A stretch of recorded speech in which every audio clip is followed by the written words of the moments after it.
Então nós hoje já queremos compartilhar a palavra de Deus, já entrando nesse clima, né? Nesse clima de celebração da Páscoa. E para isso eu quero compartilhar a palavra de Deus. Nós vamos fazer a leitura da palavra de Deus que está lá no livro de Êxodo, capítulo 12. Nós vamos ler do versículo 1 até o 14, tá bom? Essa porção sobre Páscoa, ela está em todo o capítulo 12, mas a gente vai só até o versículo 14, do 1 até o 14, e nós vamos procurar extrair dessa passagem alguns ensinos e lições da mensagem da Páscoa para nós, contida nesse texto, o texto de Êxodo, texto tão conhecido de Êxodo, capítulo 12, versículo 1 até o 14. Nós vamos fazer a leitura aqui na Nova Versão Internacional, tá? Na NVI. Fala em Bíblia, nós estávamos chegando aqui de carro, eu estava estacionando o carro, a Lu desceu do carro com a Isabel, né? Isso? Aí o Ricardinho passou por nós e falou assim: olha, eu trouxe a minha Bíblia. É um fofo, né, o Ricardinho, né? Ele é um fofo, vontade de apertar ele, né? E o Ricardinho ensinando a gente, né? Ó, eu trouxe a minha Bíblia, ó. E com toda a alegria mostrando a Bíblia dele. Ricardinho é demais, né? E que bênção, porque ele está bem, graças a Deus, né? Que a igreja continue orando por Ricardinho e a sua amada família. Ok, vamos lá, vamos fazer a leitura e você acompanha. Êxodo 12, de 1 a 14. O Senhor disse a Moisés e a Arão no Egito: este deverá ser o primeiro mês do ano para vocês. Digam a toda a comunidade de Israel que no 10º dia deste mês, todo homem deverá separar um cordeiro ou um cabrito para a sua família, um para cada casa. Se uma família for pequena demais para um animal inteiro, deve dividi-lo com seu vizinho mais próximo, conforme o número de pessoas e conforme o que cada um puder comer. O animal escolhido será macho de 1 ano, sem defeito, e pode ser cordeiro ou cabrito. Guardem-no até o 14º dia do mês, quando toda a comunidade de Israel irá sacrificá-lo ao pôr do sol. Passem então um pouco do sangue nas laterais e nas vigas superiores das portas das casas, nas quais vocês comerão o animal. Naquela mesma noite comerão a carne assada no fogo com ervas amargas e pão sem fermento. Não comam a carne crua, nem cozida em água, mas assada no fogo, cabeça, pernas, vísceras. Não deixem sobrar nada até pela manhã. Caso isso aconteça, queimem o que restar. Ao comerem, estejam prontos para sair, cinto no lugar, sandálias nos pés e cajado na mão. Comam apressadamente. Esta é a Páscoa do Senhor. Versículo 12, naquela mesma noite passarei pelo Egito e matarei todos os primogênitos, tanto dos homens como dos animais, e executarei juízo sobre todos os deuses do Egito. Eu sou o Senhor.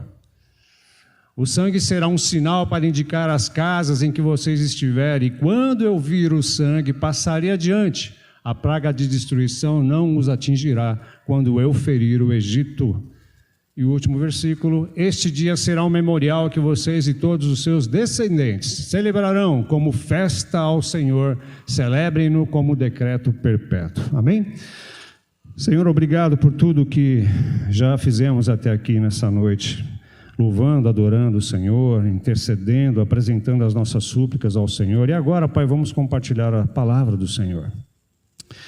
Deus, que não saiamos daqui apenas impressionados com a sua palavra, mas que possamos sair daqui, Pai, tocados, impactados e transformados pela sua palavra.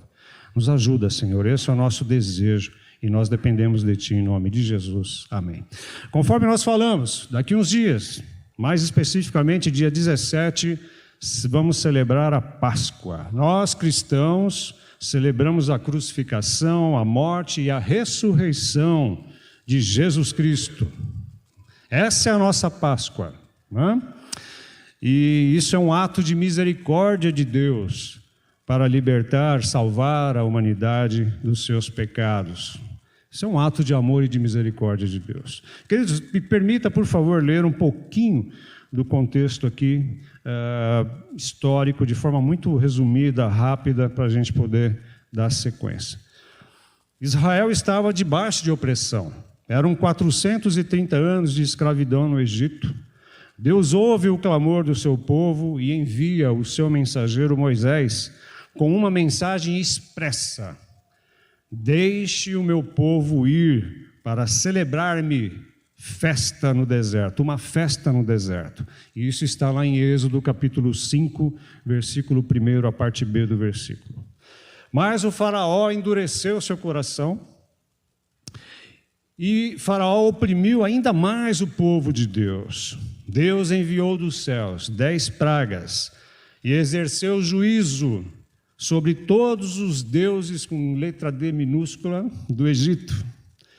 Deus quebrou o orgulho de Faraó e tirou o seu povo do Egito de forma poderosa. Na 10ª praga, Deus decretou a morte de todos os primogênitos no Egito. E o único meio de livramento, o único meio de salvação era o sangue do cordeiro passado sobre ou por cima, era o sangue do cordeiro passado nos batentes das portas das casas. E assim, quando Deus visse o sangue, passaria sobre ou passaria por cima da casa. Portanto, Páscoa no hebraico significa passagem por cima ou passagem sobre. A Páscoa judaica marca o nascimento da nação de Israel e sua libertação da escravidão. E este grande evento, narrado aqui em Êxodo capítulo 12, todo o capítulo 12, ele também retrata Cristo, o Cordeiro de Deus que tira o pecado do mundo, e a sua obra na cruz, conforme João 1, 29. Quando nós lemos essa passagem de Êxodo 12, não tem como não pensarmos, não tem como nós não irmos para o Novo Testamento e ver a obra redentora de Cristo Jesus na cruz do Calvário. Aliás, esta passagem, como nós falamos, ela retrata justamente o que Cristo Jesus fez na cruz por nós. Vamos lá. A Páscoa, conforme a palavra de Deus, conforme a leitura do versículo 1 até o versículo 3, e nós não vamos nos ater a detalhes, né?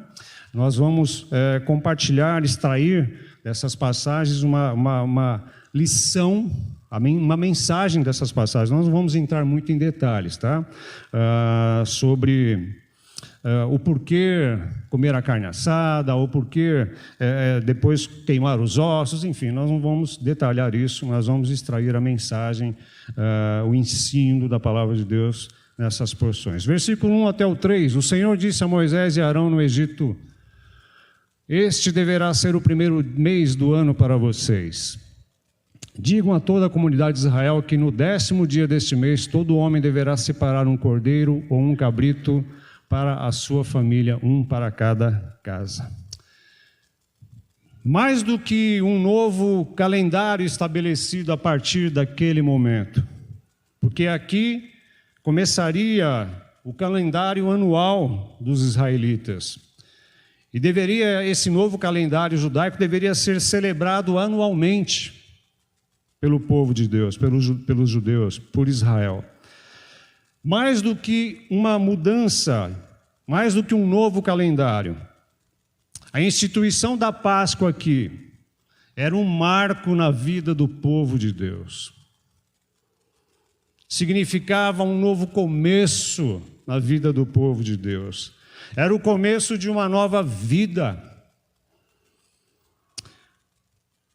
Era um marco, era um início de uma vida de libertação da opressão, da escravidão no Egito.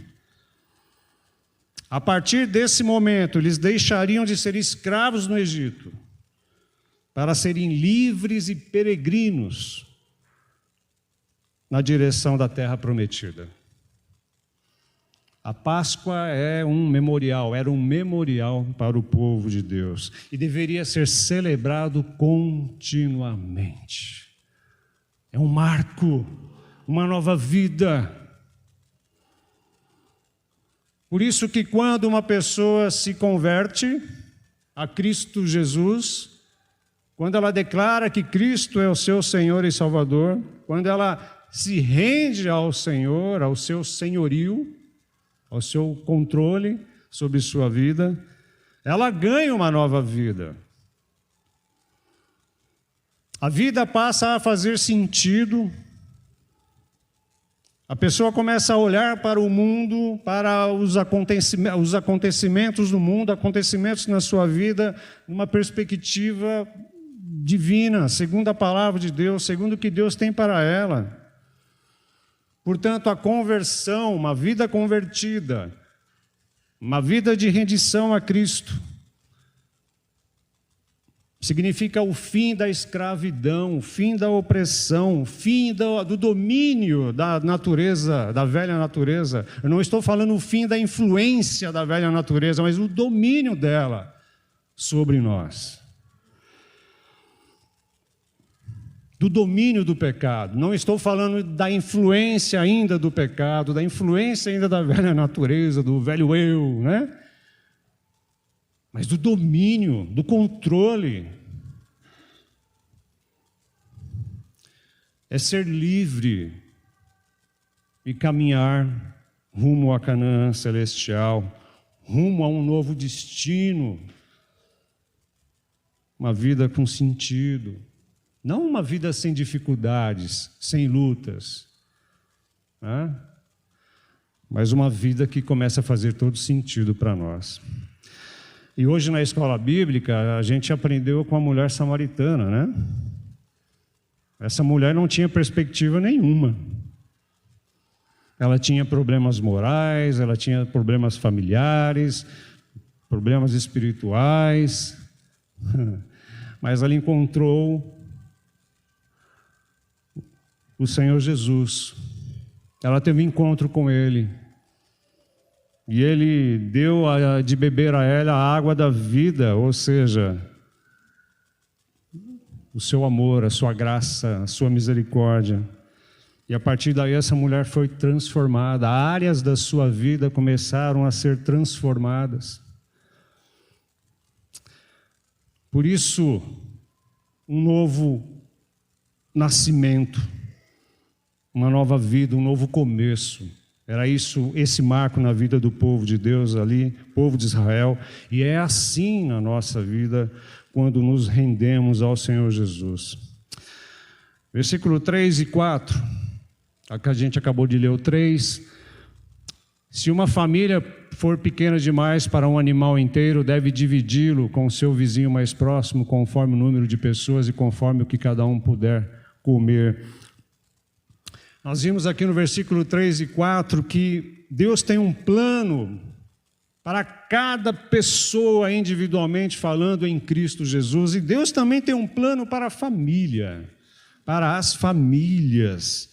Vemos aqui como Deus se importa com as famílias. Meu irmão, eu e você somos alvo do interesse de Deus o tempo todo, da graça de Deus o tempo todo, da misericórdia de Deus o tempo todo, e a nossa família também. Veja como Deus se preocupa aqui com as famílias. As famílias deveriam celebrar a Páscoa juntas. Não só cada indivíduo, mas toda a família. E a gente vê a preocupação de Deus com a comunhão, com o compartilhar do pão. Aquele que não tinha condição se juntava a uma família que tinha um animal inteiro e todos ali compartilhavam da mesma refeição. Aí eu me lembrei da passagem sobre Paulo corrigindo a igreja de Corinto acerca da celebração da Santa Ceia, né? E a igreja celebrava junto com a Santa Ceia a festa do amor, a festa do amor, era chamado também de festa ágape, ou seja, uma refeição e depois a Santa Ceia. Né? Refeição, comunhão. O que nós queremos fazer aqui, estendendo esse convite aos casais, é comunhão, é um tempo de qualidade. Vamos ter a refeição sim, mas comunhão, tempo de qualidade. E é muito interessante que não só cada indivíduo, mas toda a família, a cada geração, precisa estar debaixo do sangue do Cordeiro. precisa estar debaixo do sangue do Cordeiro.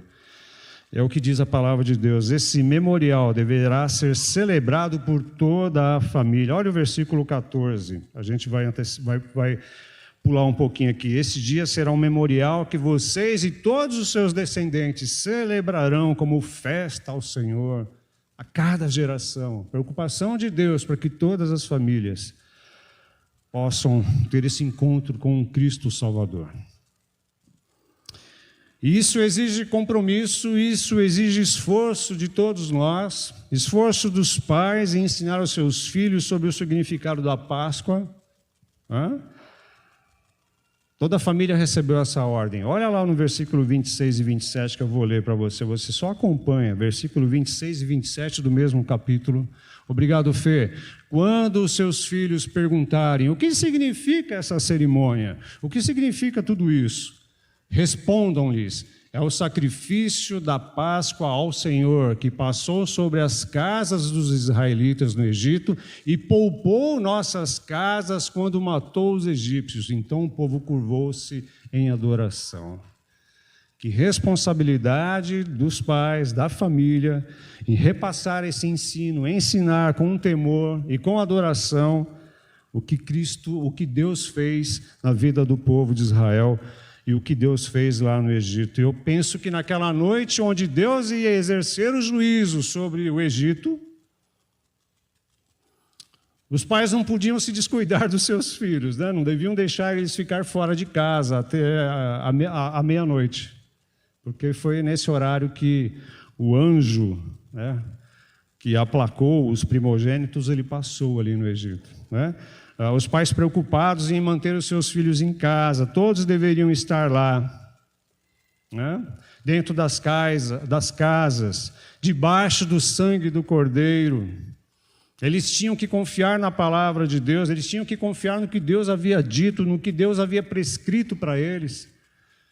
Imagina se eles pensassem e dissessem que nada, que conversa é essa de manter um cordeiro aqui, matá-lo, que conversa estranha é essa de ter que passar o sangue nos umbrais, nos batentes da porta, que conversa é essa? Isso não bate, não, isso não é verdade, não. Imagina se eles tivessem pensado assim, né? Eles tinham realmente sofrido muito, como sofreu os egípcios, né, quando os primogênitos foram mortos. Queridos, o juízo veio naquela época e virá sobre os que não creem, mas os que creem e os que creram lá foram salvos. Essa é uma palavra dura, mas é a palavra de Deus para todos nós, para que possamos nos preocupar com aqueles que ainda não conhecem a graça salvadora em Cristo Jesus. Vamos lá, versículos 5 e 6, de forma muito rápida aqui, versículos 5 e 6. Obrigado, Fê.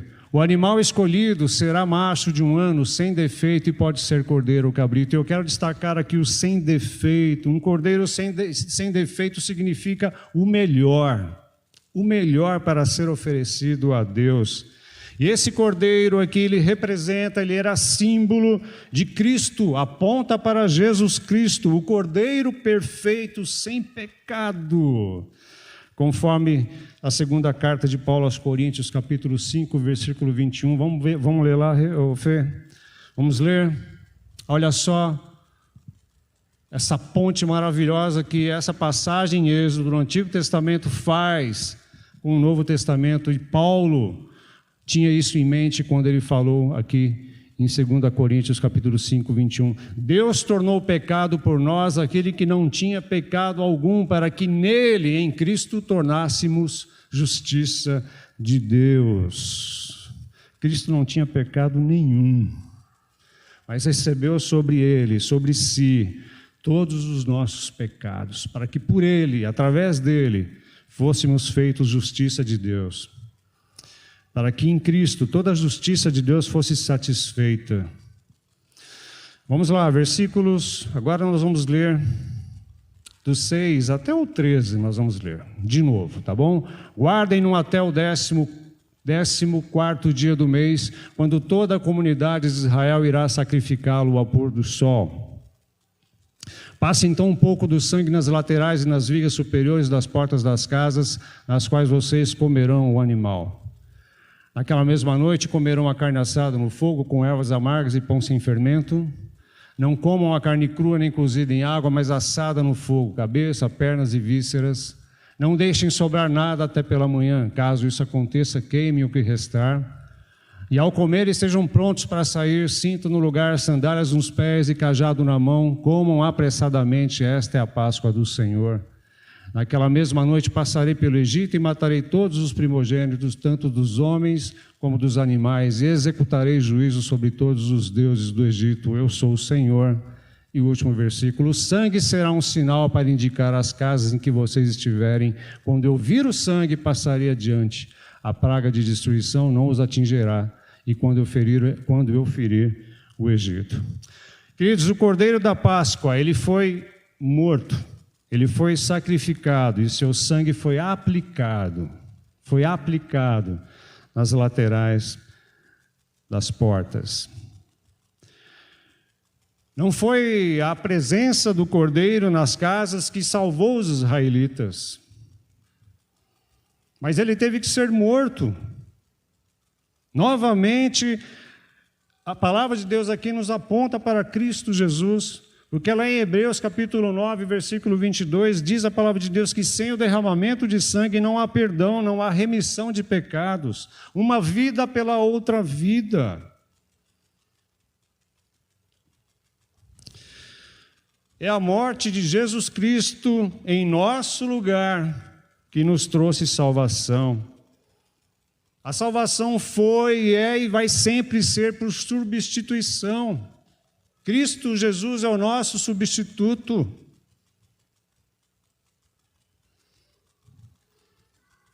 Como eu já falei, a justiça do Deus Santo, eterno, verdadeiro, foi satisfeita em Cristo. O Cordeiro precisou ser morto. Não era só para ficar com ele em casa, bonitinho, cuidando dele, apelando os pelinhos dele. Não, ele teve que ser morto.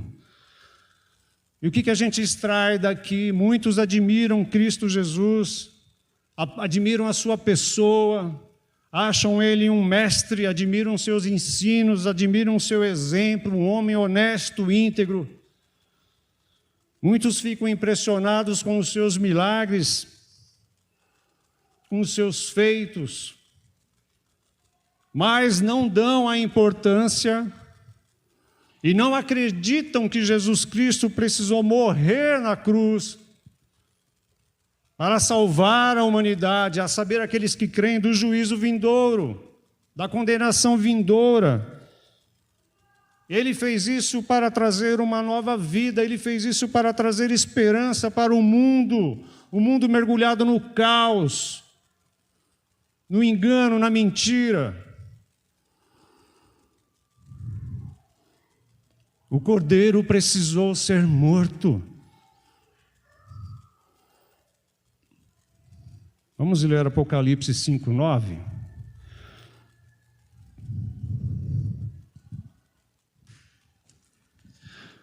Obrigado, Fê. E eles cantavam um cântico novo: tu és digno de receber o livro e de abrir os seus selos, pois foste morto e com teu sangue compraste para Deus gente de toda tribo, língua, povo e nação.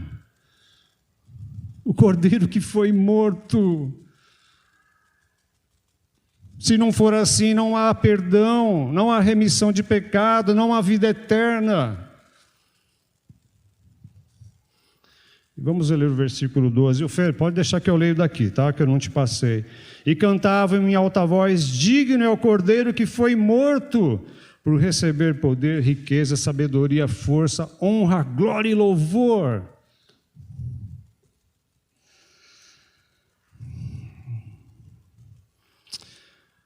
E vamos lá, vamos tentar responder uma pergunta. E por que matar os primogênitos? Foi uma dúvida que eu tive, né? Quando eu estava preparando aqui, eu falei, mas vem cá, por que matar os primogênitos, né? O primogênito, ele era o herdeiro principal, o primogênito, ou filho mais velho, né? O primeiro filho de um casal, o filho mais velho. ele era o herdeiro principal e futuro líder da família. Portanto, o primogênito tinha um papel importante na família, na sociedade. Ele tinha o papel de trazer garantias para o futuro da sua família, pois provavelmente depois da morte do pai, era o primogênito, o filho mais velho, que seria o principal provedor da sua casa e da continuidade do seu clã, da sua família. E a partir daí ele passaria a cuidar de toda a sua família. Então, por isso, toda a liderança do Egito foi atacada neste ato. Agora, se de repente você, como eu, pode ter se sentido assim um pouco constrangido, aliás, incomodado, não constrangido, incomodado, por que tanta matança assim? Por que esse juízo implacável de Deus? Mas aí a gente precisa olhar que antes da 10ª praga, que era a morte dos primogênitos, Deus já havia enviado 9. E essas 9 pragas anteriores eram sinais de alertas, de aviso de Deus esperando o arrependimento de Faraó e de todo o Egito. Mas não houve arrependimento de Faraó e de todo o Egito. Portanto, Deus não é nenhum carrasco, queridos.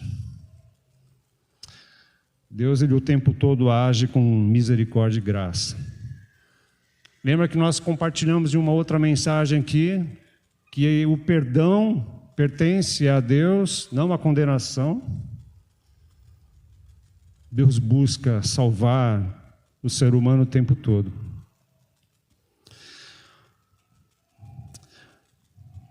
Portanto, queridos, caminhamos já para o final. Cada família, cada casa do povo de Israel teve os seus primogênitos poupados, salvos, por causa do sangue aplicado, passado nos batentes das portas. Eles não foram salvos, poupados, porque eram simplesmente descendentes de Abraão. Não. Mas por causa do sangue do Cordeiro. Por causa do sangue do Cordeiro. Essa foi a distinção entre eles e entre os egípcios. O sangue do Cordeiro.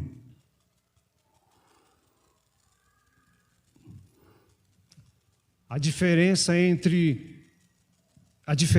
o juízo vindouro e o livramento, a diferença entre a morte e a vida, a diferença entre a condenação e a salvação foi o sangue do Cordeiro. Paulo fala lá em 1 Coríntios capítulo 5, versículo 7, que Cristo Jesus, o amado da nossa alma, Ele é o nosso Cordeiro pascal. A palavra de Deus diz lá em Romanos capítulo 3, versículo 23, que todos nós pecamos e estamos destituídos da glória de Deus, da sua presença. Perdemos a nossa posição diante de Deus. E precisamos ser reconciliados por Deus. E fomos assim reconciliados por Deus em Cristo Jesus. Romanos capítulo 6, versículo 23 diz que o salário do pecado é a morte. Mas por causa do sangue do Cordeiro, por causa do sangue de Jesus Cristo vertido, derramado lá na cruz, o pecado foi removido, a saber, aqueles que creem nele. É por causa do sangue de Jesus Cristo que nós somos salvos, poupados do juízo vindouro. E finalizando, todos os que confiam em Cristo Jesus, que creem que Cristo Jesus é o Filho de Deus, que Cristo Jesus morreu por seus pecados lá na cruz, que Cristo Jesus ressuscitou e vivo está, estão debaixo do sangue do Cordeiro e são salvos em Cristo Jesus. E isso acontece como? Pela fé. Pela fé. Portanto, queridos, essa é a Páscoa que eu e você devemos celebrar, que já começamos a celebrar nesse primeiro domingo do mês de abril. Na verdade, nós não precisamos nos limitar a um mês, não precisamos nos limitar a um dia. Deveríamos e devemos celebrar a Páscoa constantemente. E nós vamos finalizar com a leitura do versículo 14.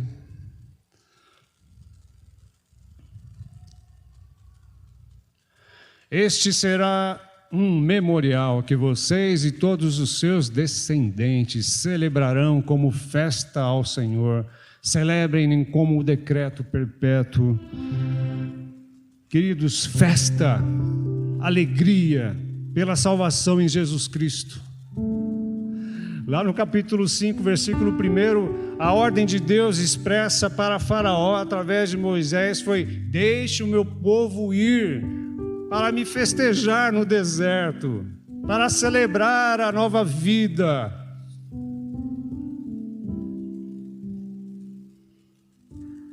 Essa celebração deve ser contínua, porque eu e você recebemos um presente que não tem preço para pagar. Sabe por quê? Porque nós não temos como pagar. E também nem devemos pagar porque nós não conseguimos, porque já teve uma pessoa que pagou, que foi Cristo Jesus lá na cruz do Calvário. A gente só recebe esse presente pela fé.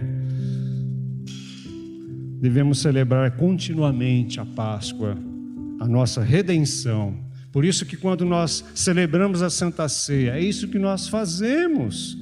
Celebramos a nossa redenção em Cristo Jesus, essa nova vida em Cristo Jesus, entendimento. Amém? Celebremos a Páscoa.